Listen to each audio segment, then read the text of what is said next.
오늘 부르는 치트키가 실제 한다면 믿으시겠습니까? 그 방법이 도대체 뭘까요? 최면, 쇠뇌, 주술일까요? 그럴 리가 없죠. 정답은 바로 그냥 운이 좋아야 한다는 것입니다. 이게 무슨 뚱딴지 같은 소리냐고요? 하지만 달아나던 운을 나에게로 끌어당기는 방법은 있습니다. 자, 여러분, 운칠기삼이라는 말 들어보셨습니까? 운이 7, 기가 3. 어떤 일을 할 때 운이 70%, 노력이 30%라는 말입니다. 생각보다 운이 작용하는 비중이 크네요. 무언가를 성취할 때 운이 차지하는 비율이 훨씬 크니 노력은 필요하지 않다는 말일까요? 운과 노력은 별개의 영역인 것 같지만 서로 밀접한 영향을 줍니다. 노력하는 자와 노력하지 않는 자 모두에게 기회는 갑니다.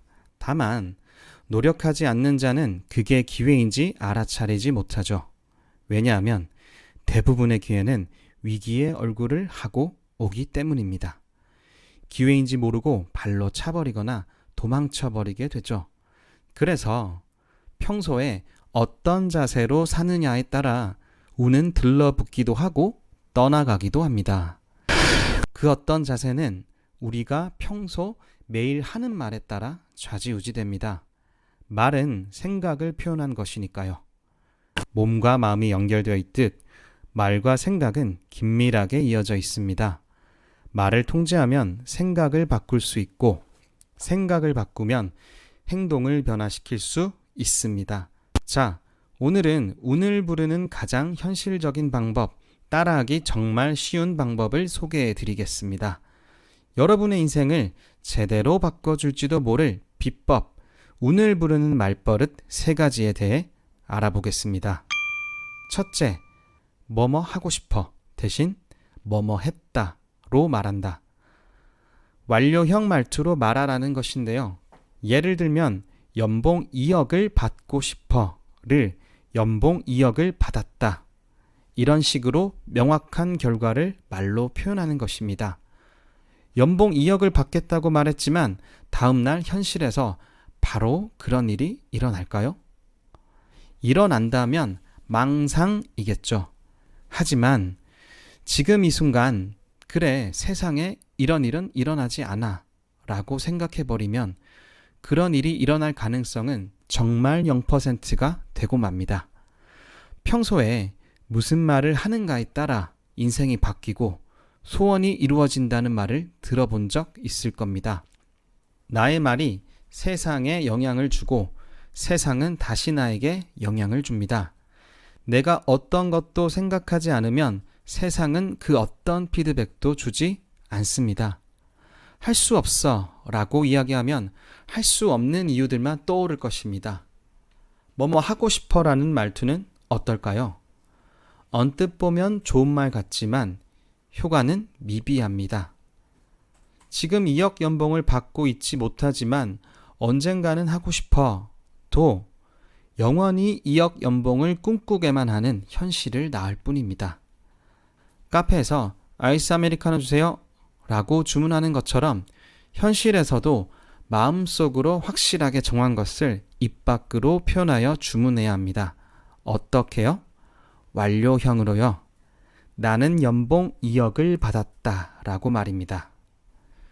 둘째, 이것 좀 해주세요 라는 말 대신 본인이 스스로 실행한다.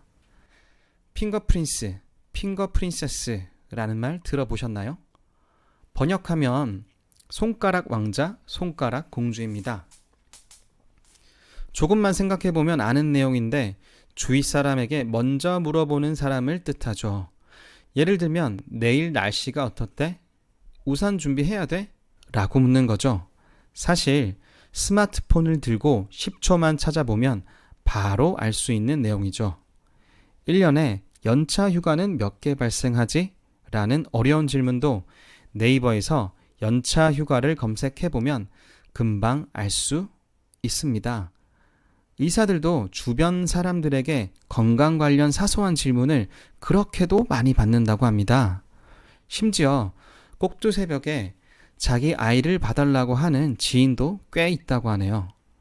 이렇듯 사소한 문제도 남에게 의지하는데 큰일이라고 다르겠습니까? 더 심하면 심했지 덜 하지는 않겠죠. 내 인생의 문제를 남에게 맡기는데 어떻게 발전이 있겠습니까? 남에게 의존하지 않고 스스로 문제를 해결하려는 자세가 우리의 인생을 바로 세웁니다. 셋째, 잘 될 리가 없어 대신 감사합니다를 외친다. 어떤 일이 어려움에 닥쳤을 때는 잘 될 리 없다는 비관의 말 대신 차라리 감사합니다를 외쳐보세요. 잘 될 리가 없어라는 말을 하는 사람에게는 항상 비극의 스토리가 일어납니다. 내 인생을 잘 될 리가 없다고 비하하는데 잘 될 리가 있겠습니까? 대신 감사합니다를 외쳐보세요. 감사합니다는 남에게 있던 주도권을 나에게 가져오는 과정입니다. 남이 시킨 건 하기 싫은 게 인간의 본성이죠. 반대로 내가 책임진 건 최선을 다하게 되죠. 타의에 의해 억지로 하는 것이 아니라 이 일을 할 수 있게 되어 감사합니다. 이 일을 통해 이것을 배울 수 있어 정말 감사합니다. 라고 생각하면 결정은 타인의 몫이 아니라 내가 하게 되는 것입니다. 상황을 내가 통제할 수 있게 되는 것이죠. 통제 가능한 상황을 만들고 할 수 있는 일을 하나, 둘 처리하다 보면 내 안의 가능성이 하나, 둘씩 깨어납니다. 그 가능성은 할 수 있는 일의 범위를 넓혀줍니다. 그렇게 조금씩 큰 사람이 되어갑니다. 너무나 사소해 간과하기 쉽지만 모든 인간관계에 큰 영향을 미치는 것이 말투, 즉 말버릇입니다. 지금까지 우리의 말을 잘하는 것이 얼마나 중요한지, 협상을 잘하려면 어떤 대화의 기술을 써야 하는지 기술적인 면에 관심을 집중해왔습니다. 하지만 말을 잘하는 것보다 잘 말하는 것이 더 중요합니다. 대화의 스킬이 중요한 것이 아니라 말하는 태도가 중요하다는 말이죠. 인생을 바꾸는 말버릇 3가지 다시 한번 정리해드립니다. 첫째, 뭐뭐 하고 싶어 대신 뭐뭐 했다로 말한다. 둘째, 이것 좀 해주세요 라는 말 대신 본인이 실행한다. 셋째, 잘 될 리가 없어 대신 감사합니다를 외친다. 말은 쉬워 보여도 꾸준히 실행하기는 정말 어려울 수도 있습니다. 이 말 들어보셨습니까? 사람은 고쳐 쓰는 거 아니다. 그만큼 사람은 바뀌기 힘들다는 말입니다. 부정적인 나를 단번에 바꾸긴 어렵습니다. 하지만 너무 걱정 안 하셔도 됩니다. 말투 하나 바꾸는 건 그리 어려운 일이 아니니까요.